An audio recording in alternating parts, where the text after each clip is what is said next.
What's going on, guys? JayzTwoCents here, bringing you a video about the camera gear that I plan on taking to CES, and I think you guys ought to be interested because fundraiser, well, pretty much paid for it. So don't go anywhere, please.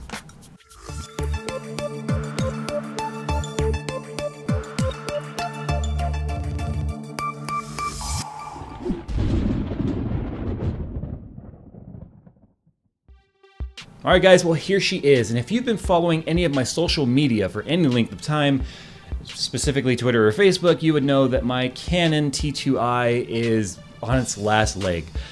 It needs a major service, and unfortunately the service is just about the same value of the camera itself, so it made no sense to service it, even though it has served me so well. You guys are probably looking at this and going, that is a bit overkill for a YouTube channel. And you are absolutely right. This is not needed for a YouTube channel whatsoever, but if you have a true passion for cinematography like I do, I love making videos, and not just YouTube videos, but what I've been doing for a long time since I was a little kid is making home movies, like Star Wars action movies and special effects and things like that. And if you guys remember, back in the very first day I started this channel, I made reference to a previous visual effects stuff I used to do on YouTube.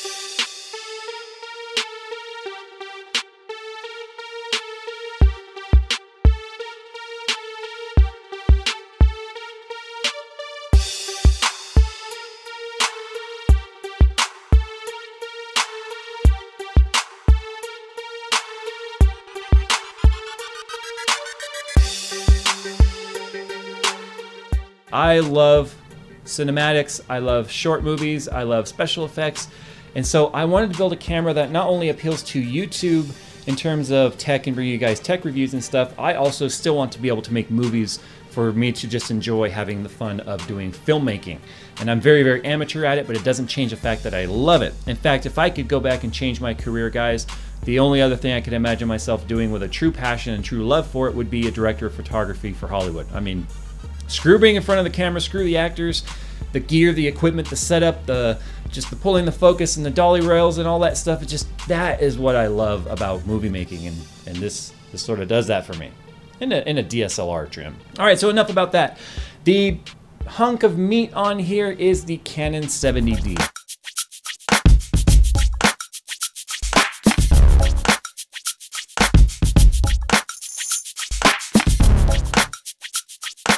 I chose the Canon 70D because it's got the same processor that the 5D Mark III has, and that's a $3,500 body, and you can get this body for $1,000. I happened to get the kit, which included the 18 to 135 lens, a basic lens. I mean, there's nothing fantastic about it, for about $1,400. So yeah, it's still a lot of money, but it's a great, great step up from the Canon T2i I have that is pretty much on its deathbed. Now, I love the 70D. It's got all the functions that my T2i had with Magic Lantern, but stock firmware. So I need to investigate whether or not Magic Lantern's even going to be worth it on this camera, because it just gives me so much functionality. I absolutely love this camera and everything about it so far. And I have nothing but great things to say about it. Now, I'm not going to do a review of the camera because I would not do a very good camera review. That's not what I'm geared towards. So I'm going to talk more about my rig. Now, everything else you see on here is pretty much a hodgepodge. It's all put together through eBay and Amazon and stuff like that because I just cannot afford the name brand stuff.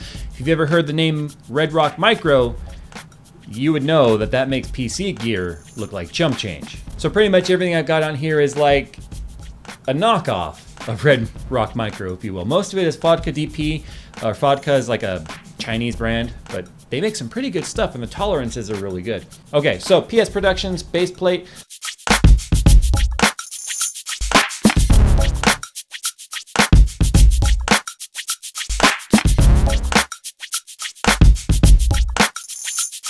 Adjustable up and down, that's what I liked about it. Most base plates are just kind of static, but this one goes up and down, so I can line it up with the matte box without having to move the matte box up and down, which is nice. Speaking of matte box, this is a Pro-Aim matte box. It's about 200 bucks. It comes with all the adjustable rings on there so that you can fit it around your lens nicely. Blocks all the sun out. It's got true ND filters in here, 4x4 filters that I can install in there. So if I'm shooting outside, I can block off the sun and still maintain nice depth of field and low f-stop settings without blowing out the entire image.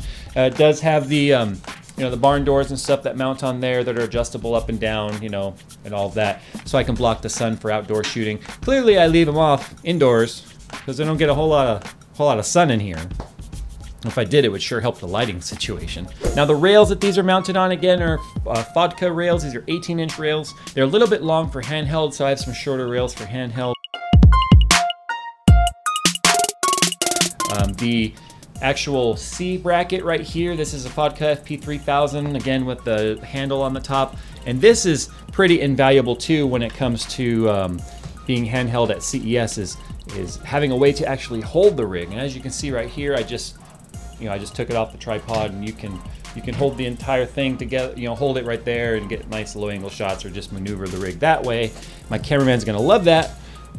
He's actually my brother-in-law, so it's not like I'm paying for a cameraman. I pay him with Starbucks. He's gonna appreciate that, because last CES he had no way to actually handle the rig, and so getting it up and on his shoulder and off his shoulder and stuff was actually a major pain in the ass. On this side here, we've got the D-Focus. It's actually a local brand. The company that makes D-Focus is right down the street from me. Superior follow focus to the one I had last year. Very smooth, it's adjustable, the tilt and the height of it and everything. So it fits on there perfectly. It's got this giant knob right here that's adjustable so that I can get it on and off quickly.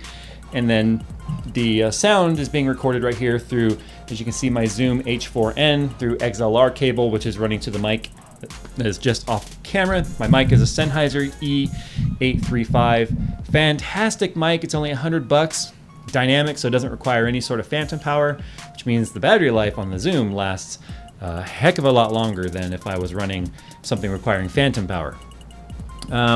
So with the rails came this silly this little lever here, but this lever here is really silly. It just mounts on pretty much with a giant rubber band, but it's really difficult to get into adjust focal length with all this gear on here. So this handle makes it very easy. Just go up and down. As you can see, the lens is moving in and out, and you can kind of see up there on the tablet, you know, I'm zooming in and zooming out.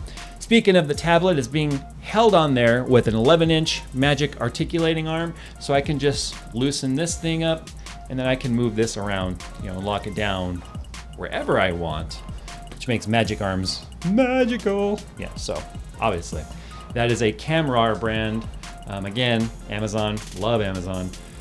And the nice thing about having the tablet mounted on here with it's just a cheap little plastic tripod mount thing I got off eBay for 10 bucks, and then I got a Manfrotto mounting plate for it, and it threads onto the arm, and it holds my tablet up here. It's already broken once, and I've super glued it back together. That's just how cheap I am.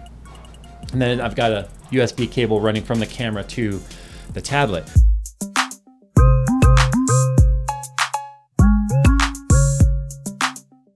Now the tablet software I'm using is called DSLR Controller. It allows you to control everything about the camera from right here in the app. In fact, if you look carefully up there, you can see as I'm talking, the audio meters move. Blah, blah, blah. Bap, bap, bap, bap. See, now I know if I have an audio mishap and I'm not capturing audio. It's moving right there. I mean, that is cool. It gives me battery life on there. It tells me my ISO settings, my f-stop settings, my frames per second. I can adjust everything, my Kelvin temperature rating, my manual focus, autofocus, histogram. I mean, everything you could possibly need. I mean, there's my color histogram. It's all handled through that. That's an app that costs $7.99. If you've got a DSLR and an Android, you need to go buy that app. And I don't get anything for that. That's just the coolest freaking app ever. And the cool thing about that app is when I turn the camera off, you can see that the app goes away. See, now we're back to the Android screen. But when I turn on the camera, it's hands-free. It's going to immediately go right to the DSLR app, and boom. Even if the tablet was turned off and locked, without a passkey, of course, you can get right to the app. So there's that. So that's pretty much all there is to talk about with the camera rig. I also got a new tripod, as you can see right there, and very nice, sturdy legs. It actually is rated up to 20 pounds. This is an E-image tripod, a true fluid head. Now, the other tripod I had was an FM18 from eBay, or not eBay, Amazon, not a true fluid head, which made pans very difficult because it would have hang-up points where it would kind of slow down or skip, and it made pans very, very difficult. They weren't smooth.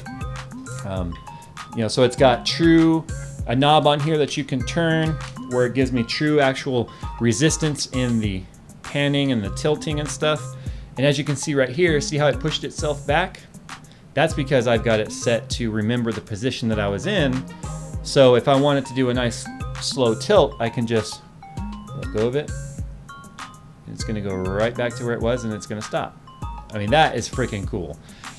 And then I can also adjust the resistance of it so that I can, you know, it pretty much will stay anywhere I put it. I mean, it's like set it there. Let me check it. Most tripods would just, and it would fall forward and want to break the camera. So that is no longer an issue. I love this tripod. All right, so enough about this. Why don't I go ahead and convert this over to a shoulder mount so that you can see how it's going to be utilized at CES.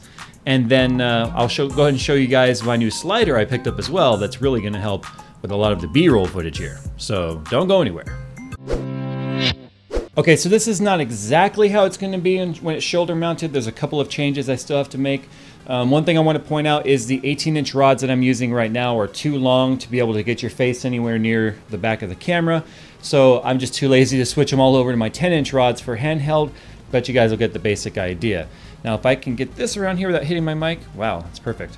You can see right here, we've got long 18-inch rails here. I've also got this 4-pound counterweight that actually gets mounted to the back of this thing to counterweight the weight of the camera, and the pivot point for that is obviously the shoulder.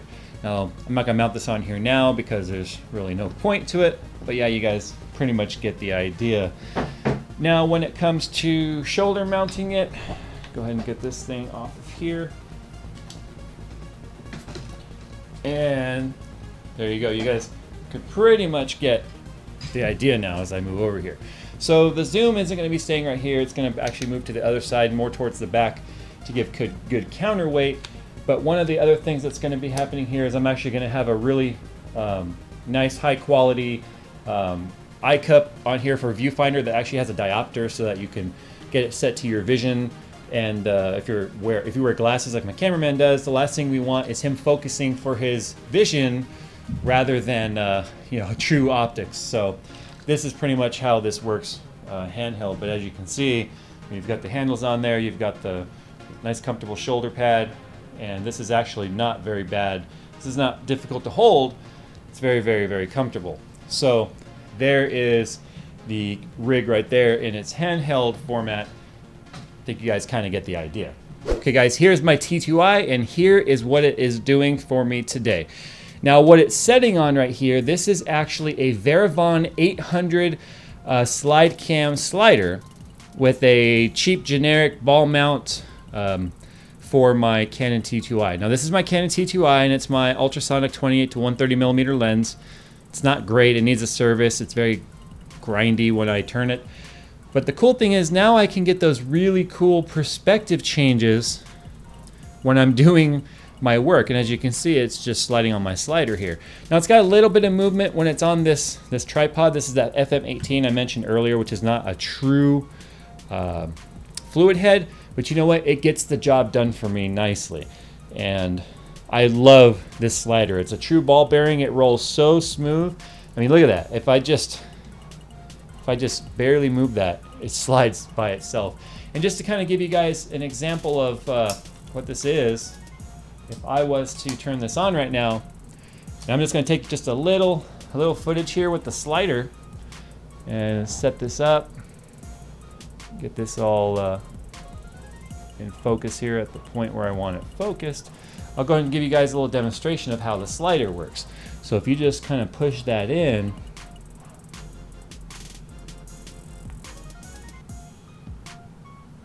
you get the idea. It's actually quite the art to get good at sliding. I mean, sliding, I'm learning right now, just to move this at a constant smooth rate is hard. So I'm thinking about actually attaching some pulleys on this, because this is designed to attach pulleys where I can crank this and then it will, you know, pull a cable and it'll go.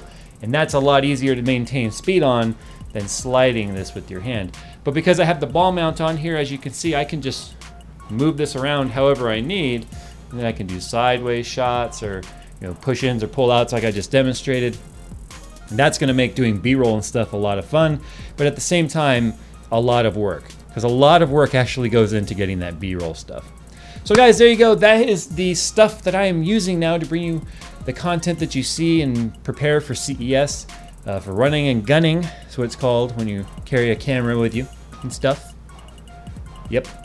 It's not like when Arnold does this thing, and I'm not going to do another Arnold voice for a while. But anyways, there's my equipment, guys. You don't need this kind of stuff, though, to have a successful YouTube channel. There's plenty of successful people who do it with nothing more than a Logitech C920 webcam. In fact, there's quite a few videos I did in the past where that is what I was recording on. And some of you may be wondering now, what am I actually recording this on? If the other camera's there and the T2i's here, it's actually my brother-in-law's T3i, which I've been using as a backup to kind of keep the channel going. And thank you for letting me borrow this thing for a long, extended period of time, because that's what's kept things going. Time to get the heck on out of here, guys. It's going to be the weekend by the time you guys see this. And as always, follow on Twitter. Ask me any questions you got about this. Check the description for discounts as well as links to all of the stuff that I'm using here. And catch you guys in the next one.